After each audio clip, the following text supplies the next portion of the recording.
What's going on, everybody? It is U-Turn Crowbit here, and you are watching U-Turn Central. Now, before we get started, please make sure you go into the description, and please make sure you click on the links for the Pokemon groups that I have listed below.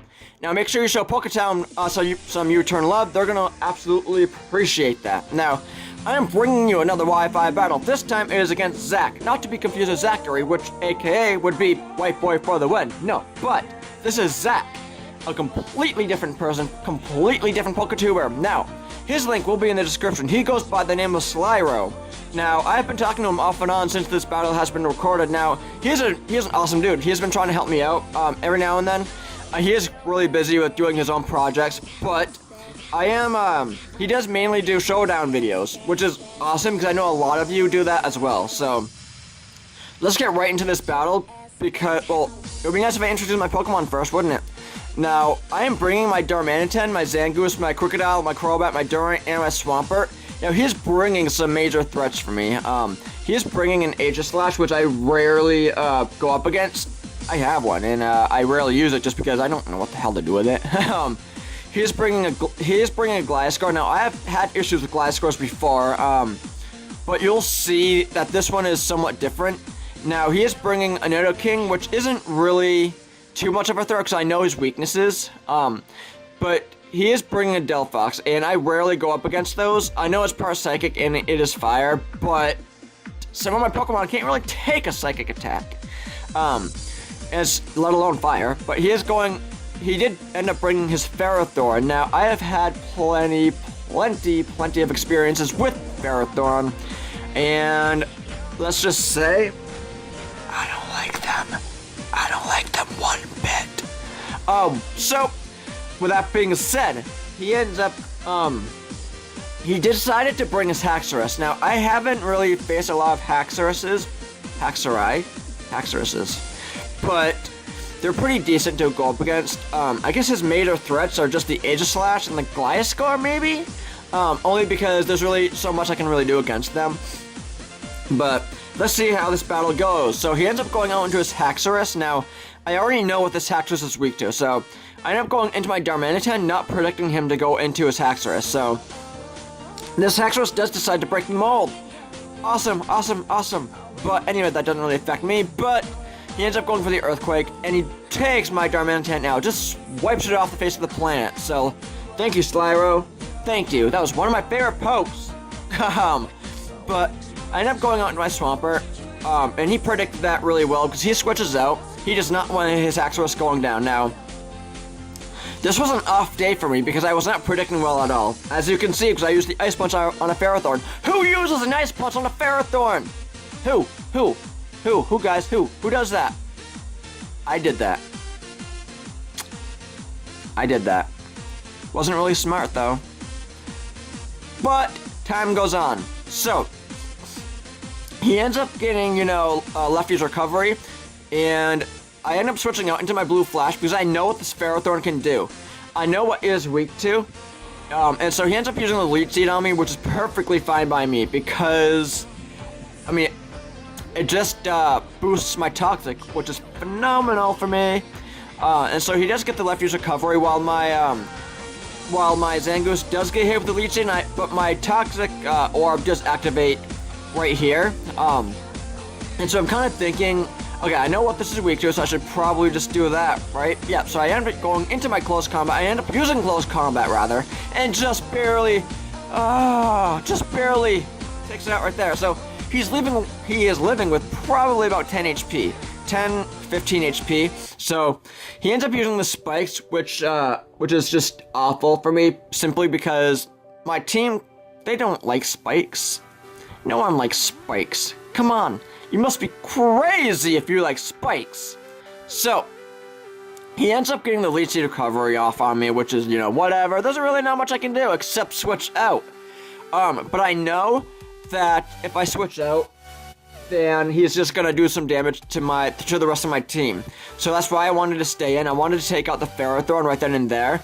And I remember while these two pokes were out, I was taking some time to kind of predict if I was gonna switch out or not, or if I was trying to decide if I was gonna switch out or not. Now, luckily I stayed in, because I was able to take out the Ferrothorn. Now, he ends up going back out into his Haxorus, and at this point, you know, I don't know why I really stayed in, because obviously I'm not going to outspeed.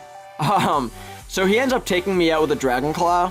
I guess I was just hoping that I was going to outspeed. Now, I had stated before that this was an off day for me, so clearly I was not thinking straight. So I ended up going out into my Swampert, not to be confused with Haxorus like I was about to say. But he once again predicts that, and he switches out. He goes out into his Nidoking, but luckily for me, I get the Ice Punch because Nidoking is weak to ice. Now, I do freeze him, thankfully. Now, okay, I want to try and correct myself. He's either weak or he is damaged by ice. But either way, I do freeze him. And I do get him down to a certain amount where my Earthquake can just take him out right here. Now, luckily, he stayed frozen, and he didn't use his own Earthquake on my Swampert, because that would have done some massive damage to me, if not just taking me out. So, I'm happy I did that. I was happy I was able to take him out. I am happy I was able to freeze him. How often does that happen? That never happens, so I'm glad I did that. So, he ends up going into his Aegislash, which I have some issues with, because none of my Pokemon can really take his, Shadow Sneaks and whatever else he wants to dish out. So I go into my Durant and I end up getting hurt by the spikes, which doesn't do too much to me, but this is going to pose a problem because his Aegislash does no Sword stance, and he is weak to dark moves, and I end up using my my Crunch, and the Aegislash is in defensive mode, so it does not take him out. Unfortunately, but he ends up getting the weakest policy off, which is, well, let's just say it's awful. Watch my Durant go down, guys. Watch him go down. He goes down to a Sacred Sword. Just watch. Boom. Boom. So there goes my Durant. Now I'm thinking, okay, so who else can I bring out? Who else is weak to some of my pokes? So I switch out my Swampert because my Swampert does no Earthquake. Now, he ends up using the Shadow Sneak on my Swampert, and luckily for me, I'm just living with, I'm living with 19 HP, but I'm still living nonetheless, so I end up taking his Aegislash out, which is awesome, simply because I did not want to have any more problems with that shield and sword. So, I'm glad I was able to take it out, guys. Congratulate me. I'm congratulating myself. So, he ends up going out into a Psy Cooper, his Delphox. I almost forgot his name at first. So I end up going out into my Boudica, my Crocodile. Now, my Crocodile does get hurt with the stones, but it doesn't really do too much. Now, his, I almost forgot his name, Delphox, used Grass Knot on me twice and takes out my Crocodile. Unfortunately, because I was going to try and use, maybe a Retaliate or Double Edge or maybe, something, I don't know, something. So, I ended up going into my Crobat, and I do decide to use my Brave Bird because, you know, why not? And I take the Delphox out right here, which is awesome for me because I don't want this Delphox, you know, using Grass Knot or using Mystical Fire or a Psychic Attack on me. So, with that being said, he ends up going into his Dr. Ocula, his Gliscor, and I end up using the Brave Bird again because I know how powerful my Choice Band and Crobat is. I know that I can do some massive damage to some of his pokes with the Brave Bird, but clearly I can't do that sort of damage to his Gliscor. Gliscors can be, if not all of them, are pretty bulky, so it's whatever. He does get the Toxic Boost. And so I end up using the Brave Bird again because I want to get some more damage off on him. Maybe I can just take him out if I weaken him more.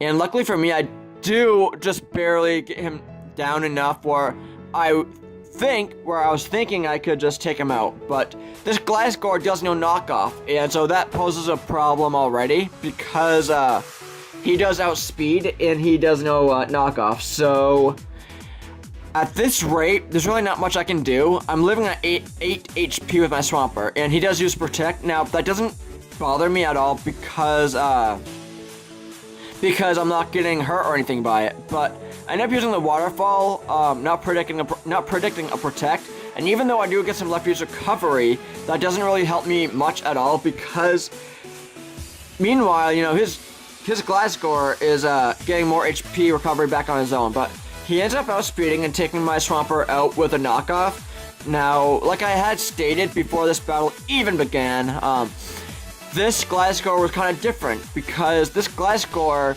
did not poison me. This Gliscor did not use Substitute.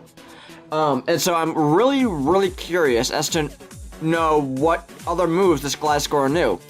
Only because I rarely I don't think I've ever faced a Gliscor that knew knockoff. So at this rate, I hope you guys enjoyed this battle because I enjoyed battling Slyroh. And I want you guys to go into the description. I want you guys to click on his link. I want you guys to go show him some U-turn love. Show him how much you love his videos. Like I had stated before, he does do some showdown battles and everything. Now I know that's exactly what most of you guys, if not all of you guys, love to watch. So make sure you do that. Make sure you click on his link, show him some U-turn love. Make sure you RCS to me, rate, comment, and subscribe. And I hope you guys have a wonderful day. Take care. Peace, guys.